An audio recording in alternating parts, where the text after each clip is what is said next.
ச்சே.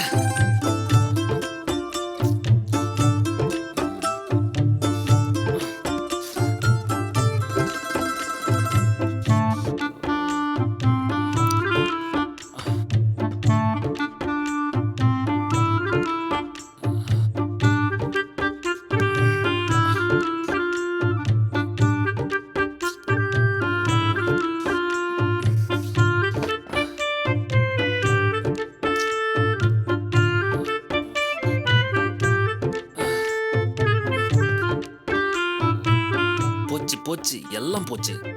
இவளை பத்தி உனக்கு தெரிஞ்சிருக்க வேணாமா சுமு? என்னடா எப்படி ஸ்லிப் ஆன? கவனமா இருந்திருக்க வேணாமா?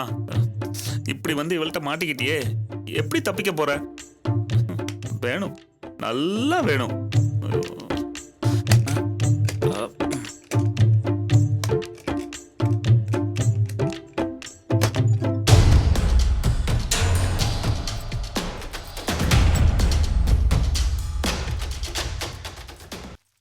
அம்மா, இத கொஞ்சம் உளவை.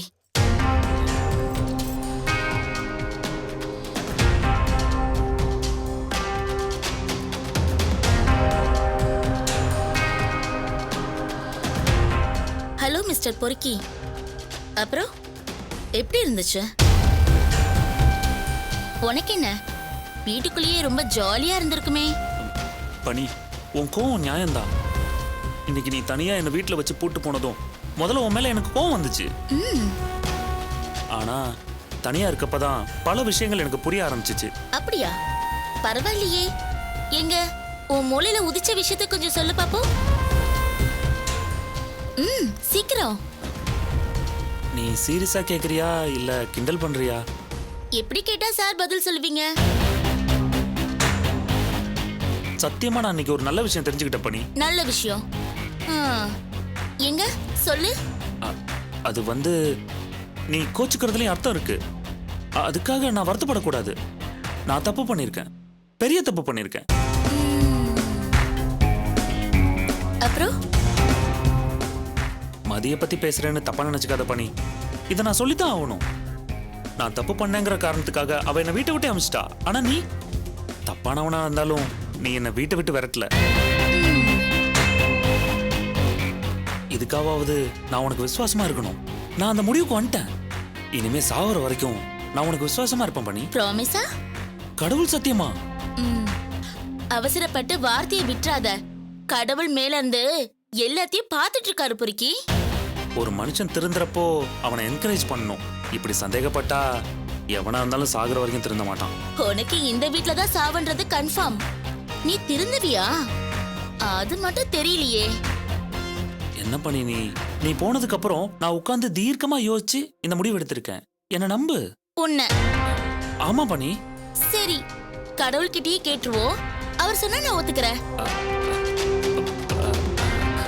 கடவுள் வந்து எப்படி சொல்லுவாரு? சொல்லுவாரு பாரு. கடவுளே, இந்த பொறுக்கி சொல்றதெல்லாம் உண்மையா பொய்யா நீயே சொல்லு.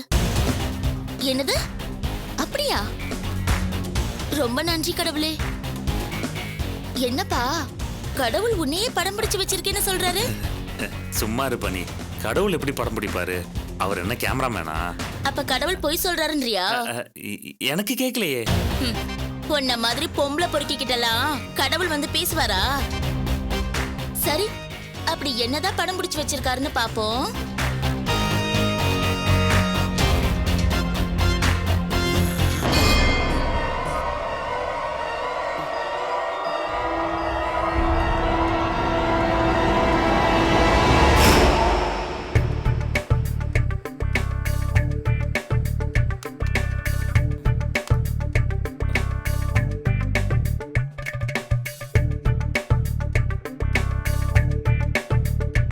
ஷோபா ஆரம்பிச்சிடலாமா? பண்ணி வேணா பண்ணி ப்ளீஸ் பண்ணி இத போடாத பண்ணி ப்ளீஸ் பண்ணி.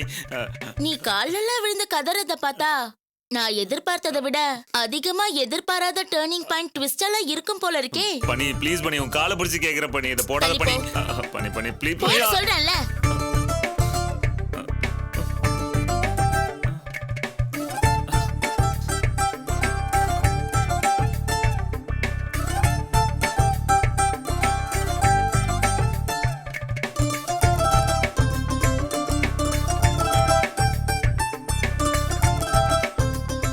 ஐயோ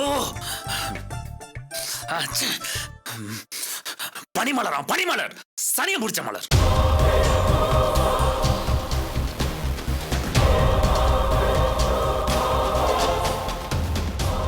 என்னடி என்ன ஓர பண்ற? என்னை பத்தி உனக்கு தெரியாது. உன்னை அப்படியே கொன்னுறேன்.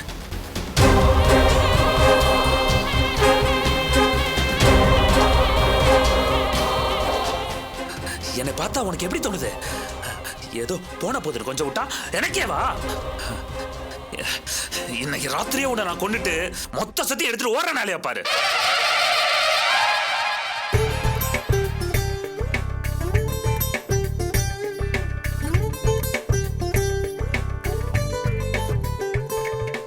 உன்னை நான் சும்மா விட மாட்டேன். உன்னை சும்மா விட மாட்டேன். உன்னையும் உங்க அம்மாவையும் சேர்த்து வச்சு சாவடிக்கிறேன் பாரு.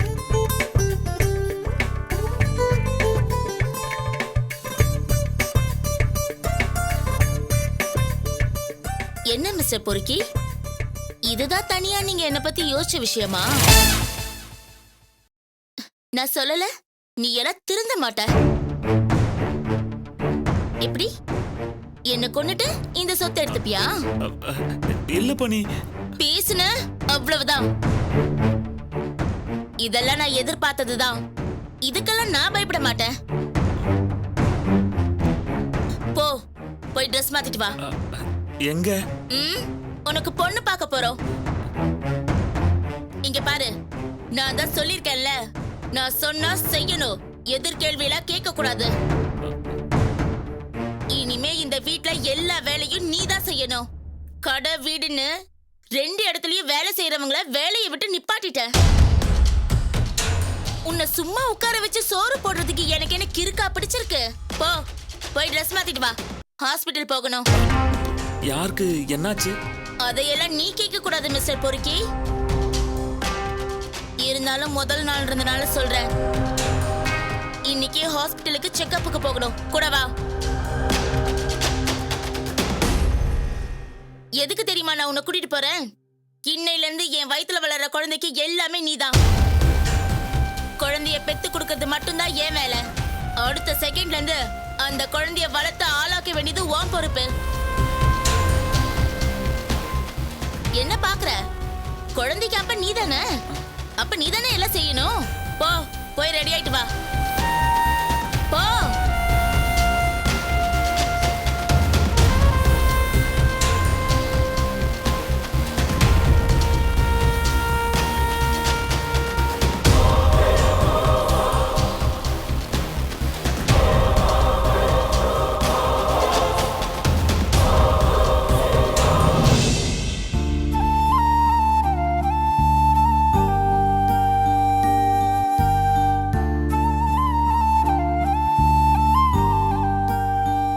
நித்யா இப்படியெல்லாம் செய்யறான்னு சொல்றதை கேக்குறப்போ உடம்பெல்லாம் பத்திக்கிட்டு வருது. நீங்க எப்படி இதெல்லாம் தாங்கிட்டு இருக்கீங்கன்னு எனக்கு தெரியல. மதியோட போனுக்கு இந்த மாதிரி மெசேஜ் அனுப்புற அளவுக்கு வந்திருக்கான்னா அவன் மனசுல எந்த அளவுக்கு வக்கரம் இருக்கும். பொண்ணை கட்டி கொடுத்ததுக்கு அப்புறம் சம்மந்தி வீட்டுல இருந்து பொண்ணுக்கு சமைக்க தெரியல, தூங்கிக்கிட்டே இருக்கா, வேலை செய்ய மாட்டேங்கிறா, இப்படித்தான் புகார் சொல்லுவாங்க. அதுவே பெத்தவங்க வீட்டுக்கு அவமானமா இருக்கும். அதையும் தாண்டி எங்க வீட்டு பொண்ணு இப்படியெல்லாம் பண்றான்னு கேக்குறப்போ எனக்கு என்ன சொல்றதுன்னே தெரியல.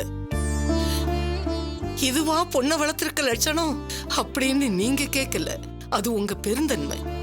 ஆனா அவ பண்ணிட்டு இருக்குது அந்த ஆண்டவனுக்கு கூட அடுக்காது. நான் போய் நித்யா கிட்ட பேசுறேன்னு சுந்தரி கிட்ட சொல்லிட்டு தான் வந்தேன். எப்படியாவது நித்யா கிட்ட பேசி அவ மனச மாத்தி 2 பேரையும் ஒண்ணு சேர்த்து வைக்கணும்னு நினைச்சுதான் வந்தேன். ஆனா நீங்க சொல்றதெல்லாம் பாக்குறப்போ அவளுக்கு வாழணுங்கிற எண்ணம் சுத்தமா இல்லைன்னு தெரிஞ்சு போச்சு.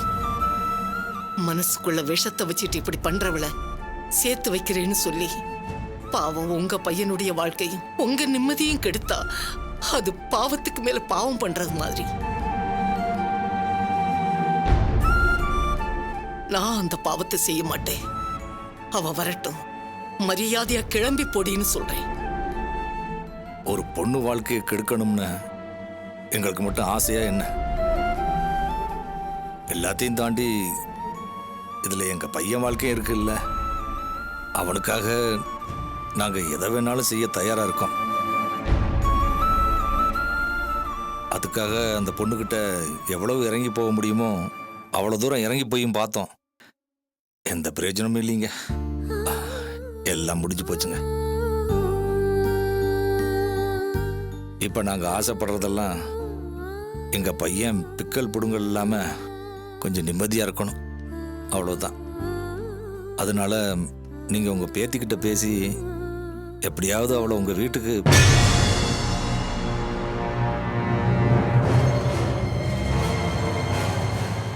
என்ன ரவுண்ட் டேபிள் கான்ஃபரன்ஸா? பெருசுங்களும் ஒண்ணு சேர்ந்து என்ன விரட்டுறதுக்கு திட்டம் போடுறீங்களா? அரஞ்சண்ணா, ஏண்டி ஏண்டி இப்படி எல்லாம் செய்யற? பாட்டி பாட்டி ஓவரா தம் காட்டாத, உனக்கு வயசாயிடுச்சு. செத்து போயிடுவேன்னு சொல்றியா? இதையெல்லாம் பார்க்காம கண்ண மூடிட்டா பரவாயில்லையே. ஐயோ, இந்த மாதிரி சென்டிமெண்ட்டுக்கெல்லாம் நான் ஒன்னும் அசர மாட்டேன். அதானே, நீ அப்படியே உன் ஆத்தாக்காரி மாதிரி சாகசக்காரியாச்சே. உனக்கு இந்த சொந்தம் பந்தம் பாசமெல்லாம் பெருசு இல்லையே. நிறுத்து. ஓம் பொழுதுபோக்குக்கெல்லாம் நான் ஒன்னும் ஆள் இல்ல. இப்போ உனக்கு என்ன வேணும்? இங்க வந்து என்னடி பண்ணிட்டு இருக்க? என்னது இது? கட்டிக்கிட்டு வந்த வீட்டுல என்ன பண்ணுவாங்க? வாழ வந்திருக்கேன் பாட்டி. நீ செய்யறது பார்த்தா அப்படி தெரியலையே. என்னால முடிஞ்ச வரைக்கும் செஞ்சுட்டு இருக்கேன். இதுக்கு மேல எதிர்பார்க்கறீங்கன்னா எனக்கு கொஞ்சம் டைம் கொடுங்க ப்ளீஸ். இந்த பாரு, உன்னை பார்த்து கேள்வி கேட்டு 4 அரை அரைஞ்சு ஒழுங்கா இருன்னு சொல்லிட்டு போக வந்தேன். அவ்வளவு கோபம் உன் மேல. சரி, கோவப்பட்ட காரியம் கெட்டுடும். நான் உன் வழிக்கே வரேன். இங்க பாரு நித்யா, நீ சின்ன பொண்ணு. உன் மனசுல ஏதாவது இருந்தா பேசி தீர்த்துக்கலாம். இப்படி வாழ்ற வீட்டுல வந்து கலாட்டா பண்ணலாமா? ஏன் பாட்டி, உனக்கு என்ன பைத்தியம் பிடிச்சிடுச்சா?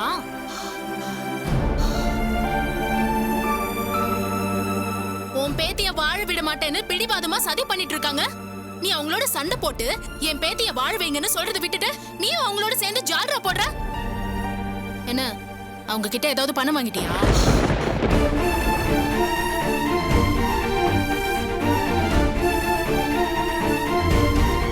பண கஷ்டம்னா என்கிட்ட சொல்லு பாட்டி. இந்த மாதிரி எல்லாம் பண்ணாத. ஏன் வாழ்க்கையை விட உனக்கு பணம் மட்டும்தான் முக்கியமா போச்சா? ஏண்டி, என் வாழ்க்கையில நான் பார்க்காத பணமா? என்ன வார்த்தைடி சொல்ற? இப்போ கஷ்டத்துல இருக்கியே, அதான் கை நீட்டிட்ட போல. ஏண்டி இப்படி எல்லாம் பேசுற? பின்ன பெரிய மனுஷியா லட்சணமா இந்த வீட்ல என்ன வாழ வைக்கிறத விட்டுட்டு ஒதுங்கி போன்னு சொல்ற? வாழ்ற பொண்ணு மாதிரி நீ எதுவும் செய்ய மாட்டேங்கிறியே. குழந்தைய கலைச்சதுல இருந்து இப்ப வரைக்கும் அடுக்கடுக்கா உன் மேல புகார் தானே சொல்றாங்க. வேணான்னு நினைக்கிறவங்க அப்படிதான் சொல்லுவாங்க. வேணும்னு நினைச்சதுனாலதான் நான் இவங்க கால்ல விழுந்து மன்னிப்பு கேக்குறேன்னு சொன்னேன்.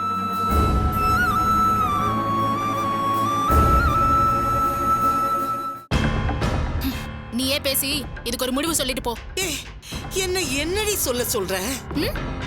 புரியலையா? நான் இந்த வீட்ல என் புருஷனோட சேர்ந்து வாழணும். அப்படி நினைக்கிறவன் எதுக்காக இப்படி தப்பு மேல தப்பெல்லாம் பண்ற? நான் தப்பு பண்ணவதான் இல்லன்னு சொல்லல. அதுக்காக தப்பு பண்ணவங்களும் அப்படியே இருந்துருவாங்க. இந்த உட்கார்ந்திருக்காரு பெரிய மனுஷன், என் மாமனாரு, அவர் பண்ணாத தப்பா?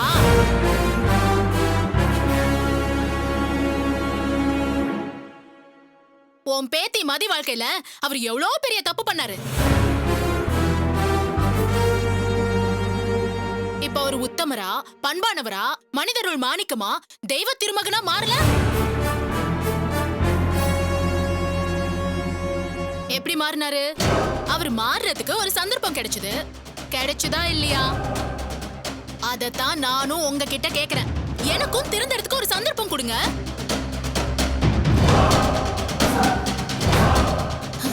அப்புறம் பாருங்க, இந்த வீட்டு மருமகளா இந்த வீட்டை எங்க கொண்டு போய் நிறுத்துறேன்னு பாருங்க. அதை விட்டுட்டு இப்படி தப்பா பஞ்சாயத்து பண்றேன்னு கிளம்பி வராத.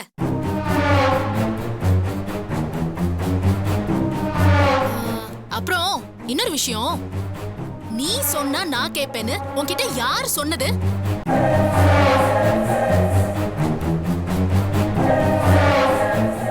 அந்த மாதிரி தப்பான எண்ணத்தோட இன்னொரு முறை வந்துடாத. யாரு சொன்னாலும் நான் கேட்க மாட்டேன். இந்த வீட்ல என் புருஷனோட நான் வாழ்ந்தே தீர்வேன். அத யார் நினைச்சாலும் மாத்த முடியாது. என் அம்மா அப்பாவையே இந்த விஷயத்துல தலையிடாதீங்கன்னு சொல்லிட்டு வந்துட்டேன். தேவையில்லாம யாரும் வந்து பேசி அசிங்கப்படுறாதீங்க.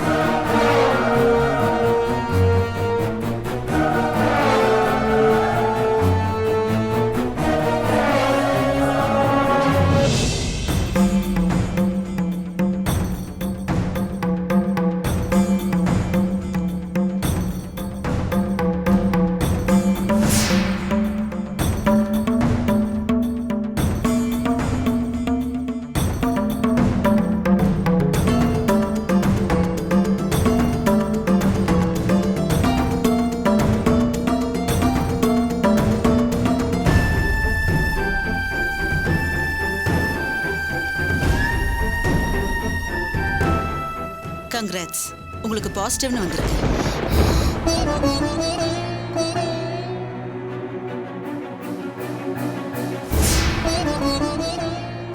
இது உங்களுக்கு எத்தனாவது குழந்தை?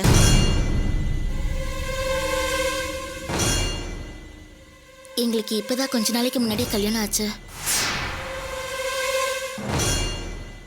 சார், உங்க ஒய்ஃப் கன்சீவா இருக்காங்க. நீங்க இப்படி இருந்தா எப்படி?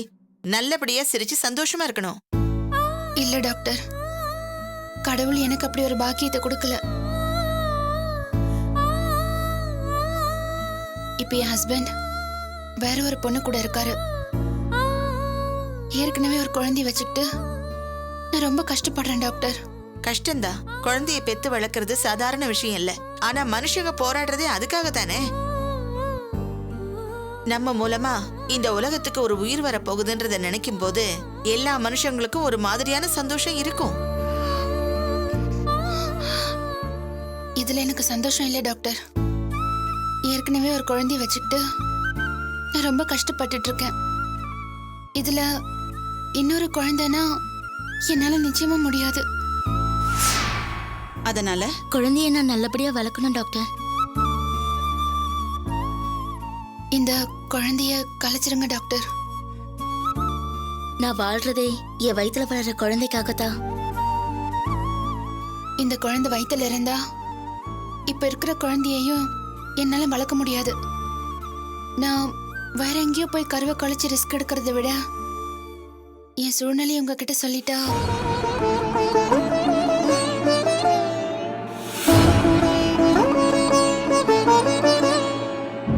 கருவை கலைக்கிற மாத்திரை எழுதி தரேன், அதை போடுங்க போதும். இது ஆரம்ப ஸ்டேஜுங்கிறதாலையும் உங்க சூழ்நிலை காரணமாவும் தான் நான் இதை செய்யறேன். கரு கலைப்புன்றது இன்னொரு உயிரை கொல்றது மட்டும் இல்ல, நாமளே தற்கொலை பண்ணிக்கிற மாதிரி தான். இப்ப ரிஸ்க் இல்லைங்கிறதால இதுக்கு நான் ஒத்துக்கிறேன்.